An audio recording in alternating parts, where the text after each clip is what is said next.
No, I don't know none of these people, no big red.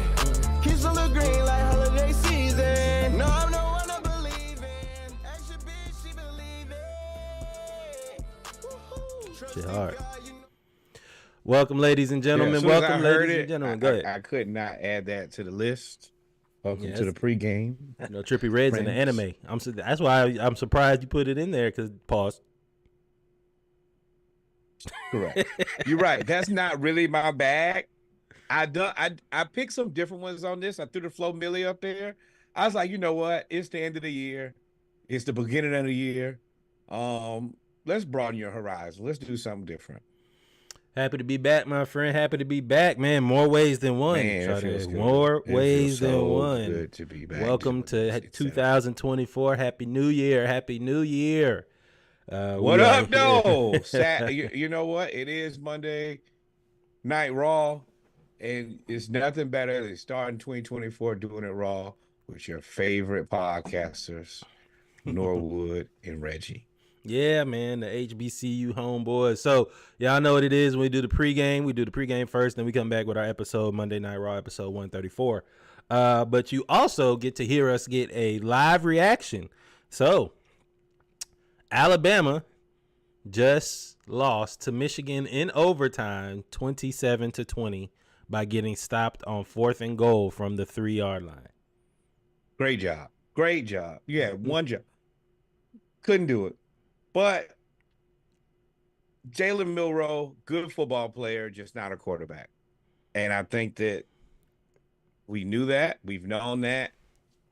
And eventually, you just need a quarterback to play that position. So we here now. I mean, there's no other better time to talk about it than now. Correct. Alabama, this game, testament to Michigan's defense. Michigan's defense played out of their mind. Legit defense. They're legit good. And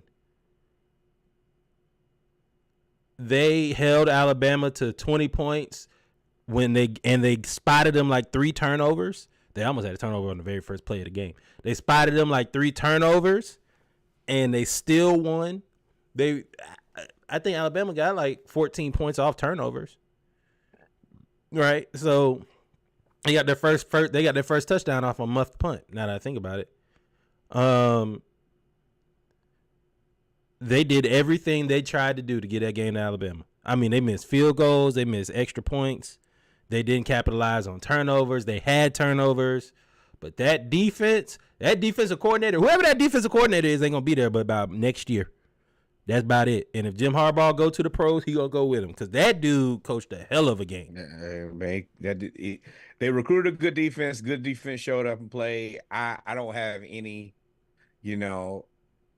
I respected their defense, but seeing it, and you're going to have to see it again. You have to see it one more time.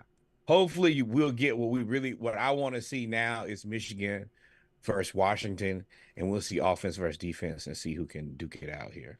With that being said, Michigan's offense, testament to Alabama's defense, but Michigan tried their damnedest to make J.J. McCarthy the man. They tried their damnedest. Woo-hoo-hoo! They tried their best to make J.J. McCarthy the savior of the game, and he almost blew it. Now, I'm tell you where I was wrong. I was wrong about Alabama winning this game. I thought that Jalen Milroe was going to do it. But I've been telling y'all all year that J.J. McCarthy is a scam. He been a scam, is a scam, going to stay a scam. The world realized about halfway through the season. Because y'all remember it was Heisman Trophy hype.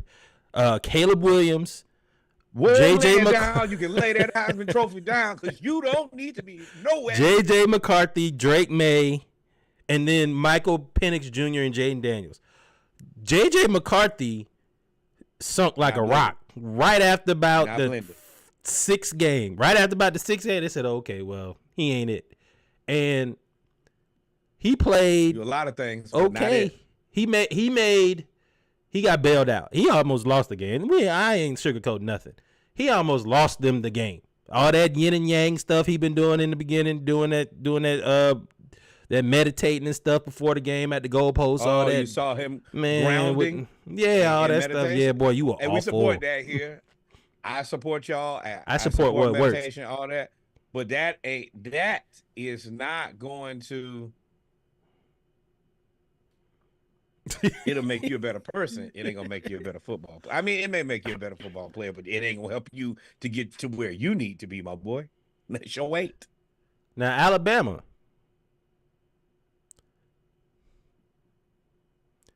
That SEC championship game looked like an anomaly.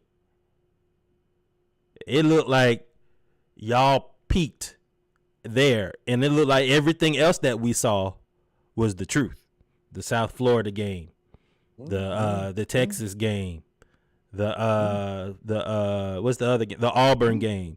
Like all them games we saw where it was like they won by 3 and they steadily improving. They was all the way improving till Auburn. All that looked true now. The Auburn went out there and got to. I don't even know what the word. I can't think of a word to describe how bad they got beat. We'll discuss that in more detail. Y'all look real normal. Y'all look real normal out there. And I'm gonna tell you, it's bad right now, but you know who's gonna be bad for the boys in the summer, boy. Let me tell you, if you're in Tuscaloosa in the summer, thoughts and prayers. If you committed to Alabama, let me tell you, that boy is finna be treacherous. Lil Nicky is gonna be hellacious on your ass in the summer. He finna take this L, and he's not finna sit with it. He finna stress y'all out all summer about this here. Let me tell you right now. And if you're a quarterback, you need to find yourself. If you're a good quarterback right now, you need to find your way to Alabama, bro. That job. He's about to bring in Tom Brady to work with Jalen Milroe.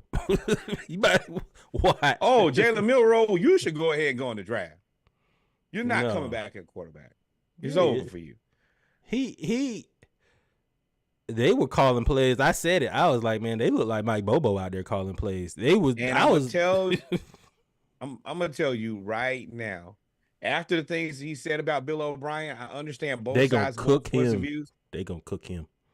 They're not gonna cook him, but you are going to. And you know that he says wild stuff in practice. It's gonna be bad for you. Oh, you thought I was wrong when I said you sucked? Oh, well, did you watch the tape? You sucked. Oh, Bill O'Brien ain't there no more. No, Nick is going to say it. Let me tell you. Oh, you said Nick's gonna say it. Yeah. You was offended. Yeah, at the end of the day, that's my staff. He said what he said, and he really said it on behalf of me. And you proved us to be right. Hey, if you're a quarterback, find yourself to Alabama, you know. That's tight. It's unfortunate. I mean, I don't care. I just say Florida State looked like they could have beat both these teams. To me. Florida State looked like they could beat both of them without Jordan Travis. That team that they put out there on the ACC championship game could have beat both these teams. Yeah. I mean, they opened the door to that speculation. That committee got it wrong because it was so bad in the first half. It was interception, fumble, punt. I was like, man, what the hell? Like this is I was ready to cuss Michigan out. I was like, bro, this is what this is it? Maybe they should have let them in over you. Oh, they about to kick off. All right. But ladies and gentlemen, y'all know what it is when it comes to the pregame. We're gonna get more into our reaction from the Rose Bowl, Alabama versus Michigan. And we're also gonna have live reaction to what's going on in the Texas versus Washington Sugar Bowl, game 2. But let's start out with our pregame where we like to talk about uplifting stories, funny stories, and violence all mixed in one. Starting off with Miss Laila Edwards. So Laila Edwards becomes the first black woman to play on the U.S. hockey team. This happened when she took the ice against Canada in a rivalry series game 2 Saturdays ago. She's 19 years old, from Wisconsin, and she's quoted as saying, "It's an honor to be the first black woman on the national team, but this team's been around for a long time." And not to sound ungrateful, but it would have been nice to have someone that looked like me on the team before me. Hopefully there'll be more after me. Strong message. Yeah. Yeah. You got one, but it should be more than one. Well played there. And I like that, you're on this team. You're the person who's, breaking the barrier, but at the same time, you're making sure that you're not just breaking the barrier and then not opening doors for people to come behind you. I support that. That's a responsibility that we all have. Yep. She has a chance to become the first black woman on the U.S. Olympic team in 2026 and only the second black player on a U.S. Olympic hockey team after Jordan Greenway played for the men in 2018. Texas about to run the opening kickoff back all the way past midfield. This is a home game for Texas. They playing in New Orleans. Oh, yeah, especially for Arch. Yeah. For sure. Yeah. But moving on, man. Now, we also talk about our Braves stuff, so this is going to be up a little bit of uplifting, too. The Braves welcomed Chris Sale, one of the aces from Boston. He had a 4.8 ERA, but that is a little misleading. He is a really good power pitcher that we add to our rotation of Charlie Morton, Max Fried, and now Chris Sale. He takes the place of Kyle Wright. I like it. Yeah, I'm thrilled about this. We needed more pitching. I appreciate them being very proactive, not wasting any time. Yeah. Hey, this is what we need. We're going to get right to it. We're not going to let too many people come off the board. I think that everybody had to wait and see how Shohei played out first before any decisions could be made because, I don't think that he was ever really available to us, but just in case the opportunity presented itself, we had to be prepared for that. Yeah, I think Shohei, I think you did that out of just respect, out of just you have to put your name in the hat. But I think the real person that we were waiting on that was the first domino was Aaron Nolan up there in Philadelphia. We literally offered him a contract, and Philly was like, nope, 170. I think we offered him between 130 and 150. And they were like 170, don't even ask no questions. Don't even entertain them over there. So shout out to the Braves for being a team that addresses immediate needs. That's all we ask for. All our other teams, the Hawks and the Falcons specifically, don't address immediate needs. And I'm just grateful that we have a franchise that addresses immediate needs. You know what happens? Because you end up getting stuff like a World Series. And hope. Every other season, every other team, it looks like we're just waiting for next year. It's early in the basketball season, and early is relative. We almost at the midpoint, but we barely beat the Wizards. Let's be real here. Barely beating the Wizards puts us in a very compromising situation. That lets me know. Yeah, we barely there. Yeah, but luckily we got the Braves and Chris Sale. Unfortunately, the good and the bad. When you make solid moves, sometimes you have to part ways with players and prospects, especially in baseball. We ended up giving Boston Vaughn Grissom. If you remember, we were going to try out Vaughn Grissom at left field. So we decided that pitching was more important than left field. So, which in the grand scheme of things it is. And Vaughn Grissom has a chance to now start over and possibly go back to the infield. Remember, he's a shortstop. He had too many errors. And he's got a strong bat. So I hate to see him go, but sometimes it's addition by subtraction. I don't like to use that term on the heels of the last time we tried that. Different team. Still triggered though. But as far as it goes, it's collateral damage. We had a place where we genuinely could not afford not to get it done. And let's be real here, man. We got an all-star infield. With that being said, you just gotta be, you gotta make the tough sacrifice. And I really like Vaughn Grissom. Every time y'all come on here and listen, we speak of him glowingly. Even, even with the errors. Like, I think that on another team, in another world, he starts. But Arcia just plays so well when he got the opportunity that there's nothing you can do but play him. He's an all-star. So it does leave a hole in left field, though. It does leave a hole in left field because we don't. No, they just got a guy in left field. Talking about that old white dude. Sorry, that old veteran that they signed, the 36-year-old guy.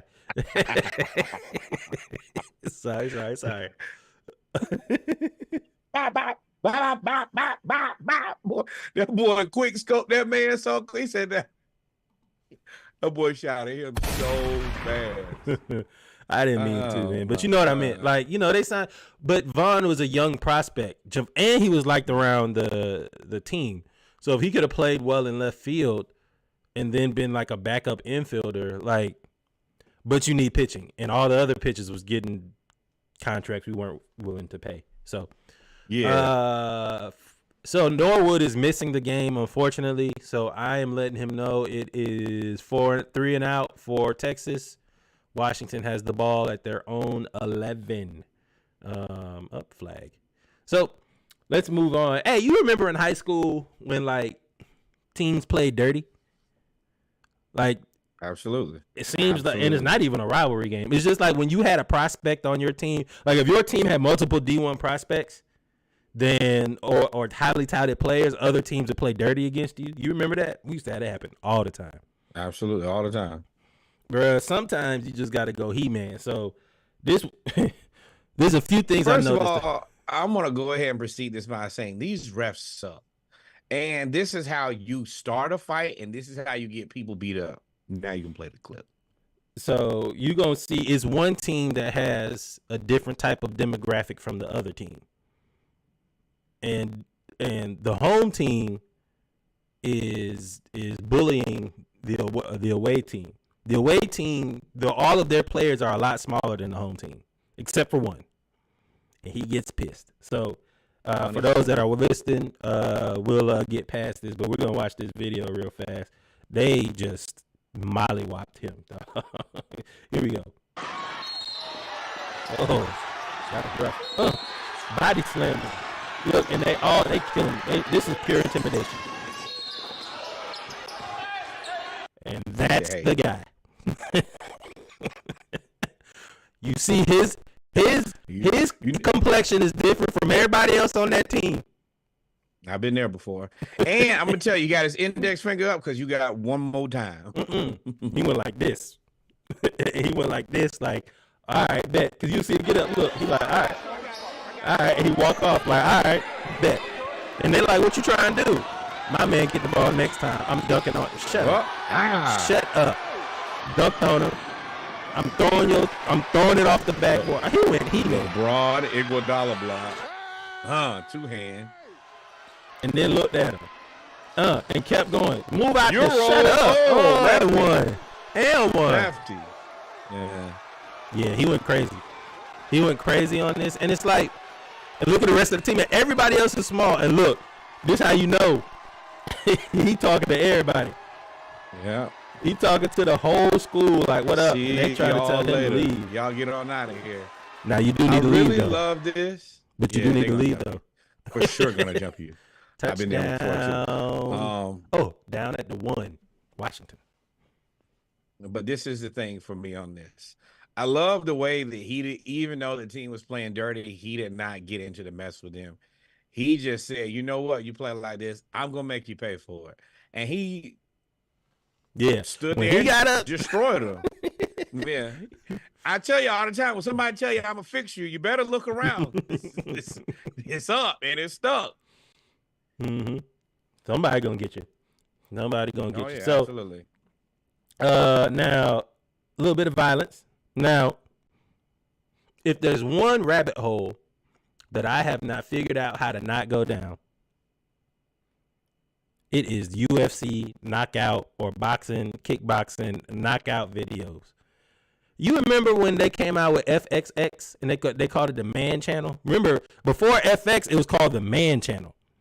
It was something else. Then it was the man channel. They was like, all right, no, we gotta call it FX and The FXX. joint with Norm Macdonald and I can't think of the other dude, Jimmy Kimmel. Yeah, he was there. He was there, and they would just show all fight movies like all the time, which they kind of still do. But I be going down. I don't even know what the LABFL is. That is a league of fighters somewhere, and boop. Y'all watch this again. Look, kicked him out the ring, Lord. Oh, my Lord, kicked him out the ring. Bop, bop, bop. Oh, Lord, help me. Ooh, Jesus. Like, at that point, I quit. I don't want to fight nobody else. This could happen again. Like, there's people, if he's not the heavyweight champion of the world, that means there's people better than him, which means there's other people that can kick me out the ring. I'm going to go sell insurance. That's what I'm about to do. I'm going to tell you right now that the world is his and everything in it.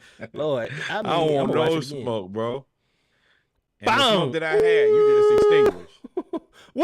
Why the ref hold back the other fighter? Like, I see that I just knocked him out. I ain't about to chase him out the ring. Trying to make good decisions for all of y'all, to be honest. Oh, Lord. But I told y'all. But with that being said, ladies and gentlemen, we've come to the end of the pregame episode 134 of the Splash Cast. We talked about Laila Edwards, the first black U.S. female hockey player to make the U.S. team. Second one, she has a chance to become the second ever black player and represent the U.S. in the Olympics. Chris Sale to the Braves. Peace out, Vaughn Grissom. Wish it would have worked out another way. And sometimes you got to stop trying people when you play basketball, man. Just play. Don't play dirty. You're going to get dunked on and end up on a podcast where everybody's laughing at you or on ESPN. And we will laugh. And then we finished it off with a little bit of violence. We finished it off with a little bit of violence. Y'all stay tuned. We'll be right back with our HBCU news around the culture, football news around the league, as well as some basketball news around the league, as well as our live reaction to the college football playoffs. We in the pregame, we talked about Alabama versus Michigan. We're going to talk about it some more. We'll be right back. Y'all stay tuned.